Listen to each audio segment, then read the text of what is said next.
کیفیت جو انسان کو عام حالات سے ہٹ کر محسوس ہو وہ کبھی باہر نہیں ہوتی، یہ ہمارے اندر ہی دماغ میں ذہن میں ہونے والی واردات ہوتی ہے۔ انسان کو ایسا محسوس تو ہوتا ہے کہ باہر سے آواز آ رہی ہے، مگر ہوتی یہ اپنے اندر ہے، اپنے ہی لاشعور میں چھپی کوئی آواز، کوئی یاد، سننے میں، دیکھنے میں باہر کا نظارہ لگتی ہے، مگر یہ اندر پہلے سے ہی موجود ہے۔ تمہیں نظر آنے والی کیفیات باہر سے کبھی نہیں ہوتی، کوئی باہر کی شے نہیں۔ تمہارے وجود کی دریافت میں جب لاشعور میں سفر شروع ہوتا ہے تو وہی تمہیں نظر آنے لگتا ہے۔ نظر سمجھتی ہے کہ مشاہدہ باہر ہے، کوئی شے باہر ہے، مگر مشاہدہ نظر کے اندر جاری ہوتا ہے۔ عقل سمجھ نہیں پاتی اور سمجھتی ہے کہ باہر کچھ آ گیا، کوئی مخلوق آ گئی۔ یہ جو بھی ہے تمہارے اندر سے برآمد ہوا ہے، اور کیا تم اپنے اندر سے ہی خوفزدہ ہو جاتے ہو؟ اگر ڈر گئے تو جان لو قدم یہی رک جائیں گے، آگے منزل، آگے سفر نہیں ہوگا، آگے سفر ہونا مشکل ہو جاتا ہے۔ اگر ہمت حوصلہ قائم رہے تو اس سفر میں جو دکھتا جائے اسے دیکھتے جانا۔ تم ہی تم کو دریافت کر رہے ہو، تم ہی تم کو دیکھ رہے ہو، باقی ہر شے اپنے دکھانے کے اثرات رکھتی ہے، بالکل ایسے ہی جیسے۔ اور قسم ہے رات کی جب وہ جانے لگے، اور قسم ہے صبح کی جب وہ آنے لگے، سورج کی اور اس کی دھوپ کی قسم ہے، اور چاند کی جب وہ اس کے پیچھے آئے، اور دن کی جب وہ اس کو روشن کر دے، اور رات کی جب وہ اس کو ڈھانپ لے۔ دن کی روشنی کی قسم ہے اور رات کی جب وہ چھا جائے، رات کی قسم ہے جب کہ وہ چھا جائے، اور دن کی جب کہ وہ روشن ہو، اور قسم ہے رات کی جب وہ جانے لگے، اور قسم ہے صبح کی جب وہ آنے لگے۔ اعوذ باللہ من الشیطان الرجیم، بسم اللہ الرحمن الرحیم۔ السلام علیکم ورحمۃ اللہ وبرکاتہ۔ مراقبے کے دوران یا کبھی عام روزمرہ زندگی میں انسان کو ایسے تجربے ہوتے ہیں کہ اسے اپنے عام مشاہدوں سے ہٹ کر کوئی غیر معمولی شے نظر آتی ہے، جس سے کبھی کبھار دل میں ڈر بھی پیدا ہوتا ہے اور کبھی حیرت سی ہوتی ہے کہ آنکھ نے کیا دیکھا۔ کچھ عجیب سا احساس ہوتا ہے۔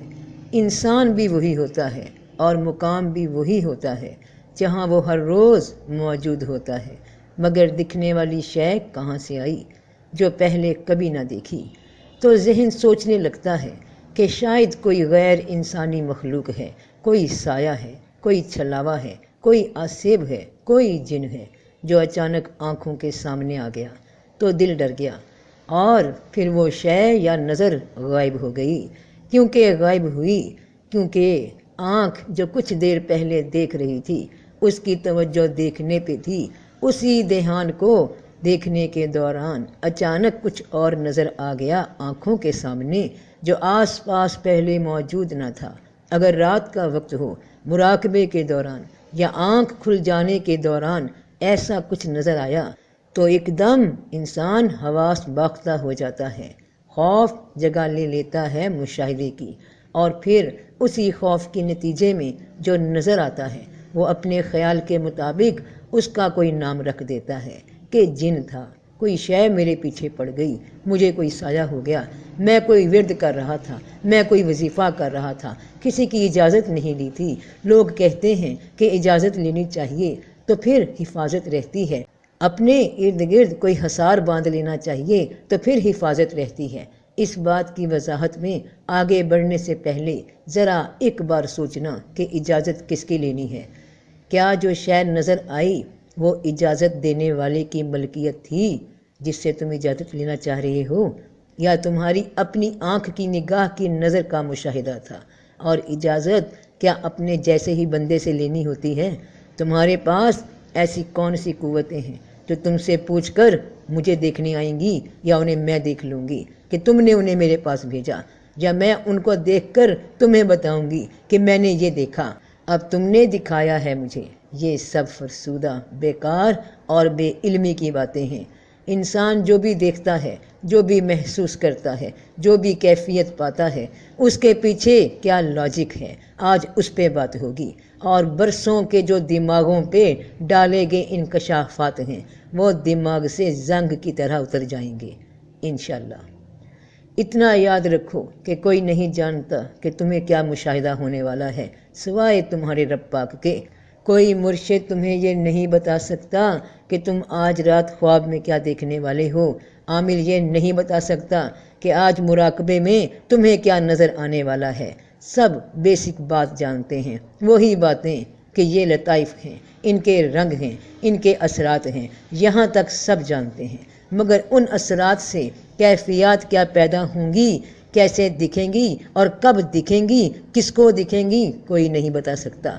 دوبارہ دہراتی ہوں کہ سوائے تمہارے رب پاک کے آج تم سے تمہارے ہی اندر کے بھید بیان کرتی ہوں، تاکہ تم اس سفر کو، جسے چاہے میڈیٹیشن کہتے ہو، جسے چاہے مراقبہ کہتے ہو، جسے چاہے ٹیلی پیتھی کی مشقیں کہتے ہو، جسے چاہے کوئی بھی عمل کی ریاضت سے منسلک کرتے ہو، تمہارے دماغ سے، تمہارے شعور سے، تمہاری سوچ سے اور تمہارے مزاج سے ہوتا ہے۔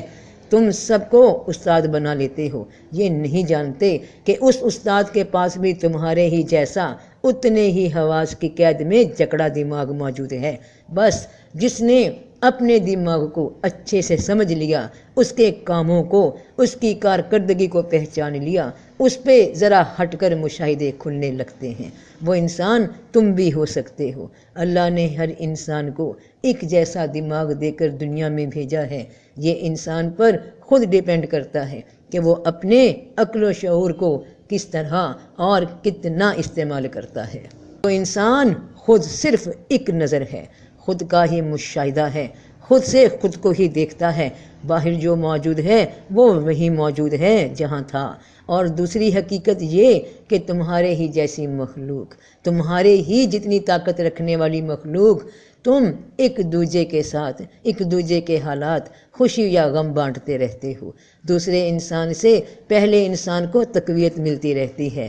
لوگ پھیل گئے، معاشرے بن گئے، ذہنیت بن گئی، مگر جیسے ایک ہی گھر میں رہنے والے بہت سے افراد اپنی اپنی الگ الگ سوچ کے ساتھ زندہ ہیں، مگر بیسک ضرورتیں سب کی ایک ہیں۔ اسی طرح ہنسنا، رونا، کھانا، پینا، جینا اور مرنا، ان میں کوئی تبدیلی نہیں ہے۔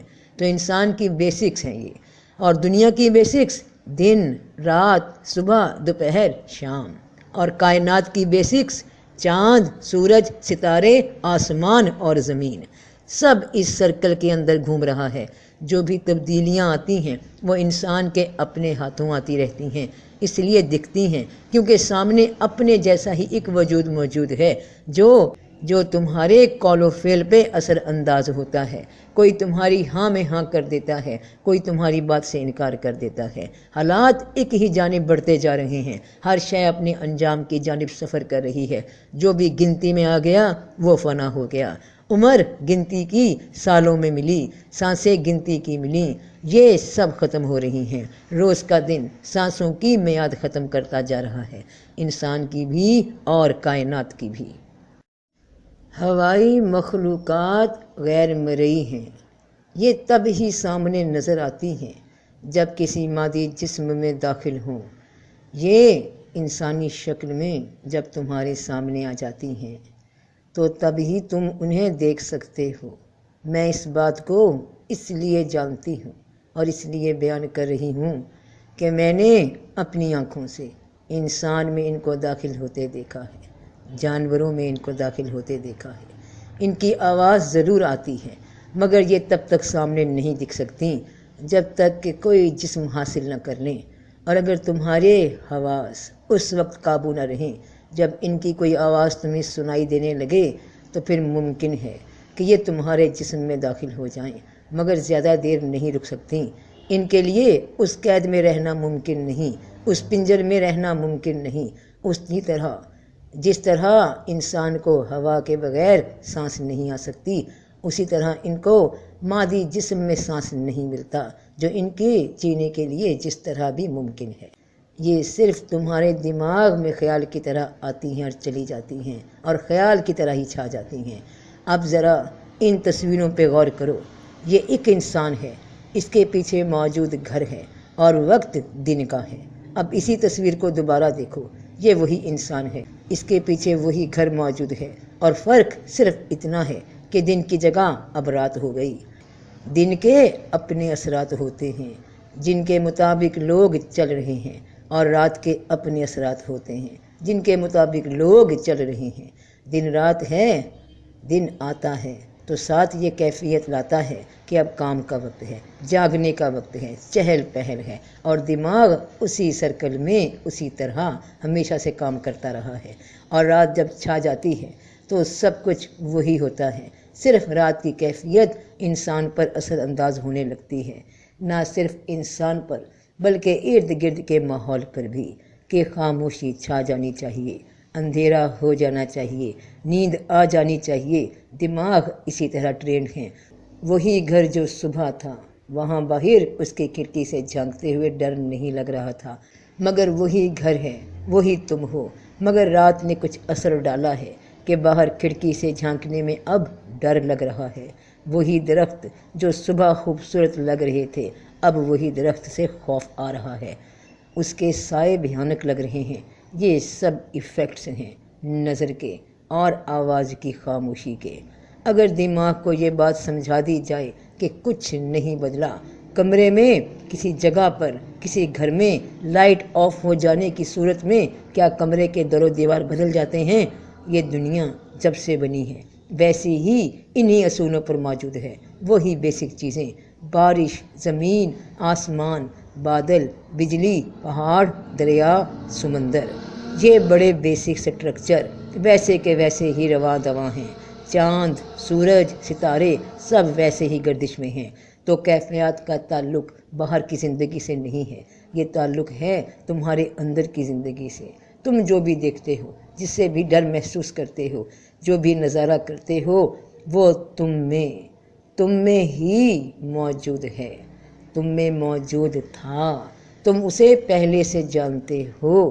جب تم نے اپنے دماغ کو ارتکاز پہ لگایا، مراقبے پہ لگایا، تو پھر جیسے ہی ایک ڈھیر کو صاف کرتے جاؤ تو نیچے سے نیچے چیزیں برآمد ہوتی جاتی ہیں۔ اسی طرح تمہارے دماغ میں پہلے سے موجود جو یادداشت دبی پڑی ہے وہی سامنے نظر آتی ہے۔ اور اب سنو اس کی بھی حقیقت کہ انسان کے خیال کی قوت ہوا کو وجود دے دیتی ہے، اور اپنے ہی اندر موجود وہ وجود سامنے آ جاتا ہے۔ جس کو میں نے دیکھا وہ میرے ہی دماغ سے نکلا، میرے ہی سوچ میں چھپا ہوا، میرے ہی لاشعور میں کہیں بند تھا، میرے ہی یقین کی اس طاقت میں موجود تھا جس نے یہ روپ دھار لیا۔ اور پھر اسی طرح جب یہ طاقت بڑھتی جاتی ہے تو انسان باہر کی ہوائی مخلوقات کو بھی اپنی سوچ کے ذریعے اپنے خیال کی قوت سے کسی نہ کسی وجود میں ڈھال دیتا ہے، اور جتنی یہ پاور زیادہ ہوتی ہے اتنا ہی اثر دکھنے لگتا ہے، وہ شے سامنے آ جاتی ہے۔ تمہیں نظر آنے والی کیفیات باہر سے کبھی نہیں ہوتی، کوئی باہر کی شے نہیں۔ تمہارے وجود کی دریافت میں جب لاشعور میں سفر شروع ہوتا ہے تو وہی تمہیں نظر آنے لگتا ہے۔ نظر سمجھتی ہے کہ مشاہدہ باہر ہے، کوئی شے باہر ہے، مگر مشاہدہ نظر کے اندر جاری ہوتا ہے۔ عقل سمجھ نہیں پاتی اور سمجھتی ہے کہ باہر کچھ آ گیا، کوئی مخلوق آ گئی۔ یہ جو بھی ہے تمہارے اندر سے برآمد ہوا ہے، اور کیا تم اپنے اندر سے ہی خوفزدہ ہو جاتے ہو؟ اگر ڈر گئے تو جان لو قدم یہیں رک جائیں گے، آگے سفر نہیں ہوگا۔ اگر ہمت حوصلہ قائم رہے تو اس سفر میں جو دکھتا جائے اسے دیکھتے جانا، تم ہی تم کو دریافت کر رہے ہو۔ تم ہی تم کو دیکھ رہے ہو، باقی ہر شے اپنے دکھانے کے اثرات رکھتی ہے، بالکل ایسے ہی جیسے۔ اور قسم ہے رات کی جب وہ جانے لگے، اور قسم ہے صبح کی جب وہ آنے لگے، سورج کی اور اس کی دھوپ کی قسم ہے، اور چاند کی جب وہ اس کے پیچھے آئے، اور دن کی جب وہ اس کو روشن کر دے، اور رات کی جب وہ اس کو ڈھانپ لے۔ دن کی روشنی کی قسم ہے اور رات کی جب وہ چھا جائے، رات کی قسم ہے جب کہ وہ چھا جائے، اور دن کی جب کہ وہ روشن ہو، اور قسم ہے رات کی جب وہ جانے لگے، اور قسم ہے صبح کی جب وہ آنے لگے۔